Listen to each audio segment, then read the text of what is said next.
Supreme court Karachi registry ने गुज्जर और औरंगी नाला मुतासिरीन की बहाली के लिए मेयर कराची मुर्तज़ा वहाब को भी ज़ाती हैसियत में तलब कर लिया है। सुप्रीम कोर्ट कराची रजिस्ट्री ने गुज्जर और औरंगी नाला मुतासिरीन की बहाली के केस में मेयर कराची मुर्तज़ा वहाब को भी ज़ाती हैसियत में पेश होने का हुक्म दे दिया है। मज़ीद जानते हैं टॉन न्यूज़ के नुमाइंदे शफी बलोच से। जी शफी, अपडेट कीजिएगा।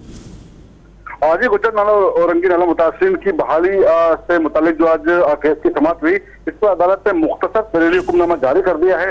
इसमें अदालत ने वज़ीर आला सिंध सैयद मुराद अली शाह और दीगर के खिलाफ तौहीन अदालत की दरख्वास्त पर जो है वो रिपोर्ट तलब की है और अदालत ने मेयर कराची मुर्तज़ा वहाब को ज़ाती हैसियत में भी कल पेश होने का हुक्म दे दिया है। अदालत ने chief secretary Sindh, commissioner Karachi और एडवोकेट जनरल सिंध को भी कल 11 बजे जो है पेश होने का हुक्म दे दिया है।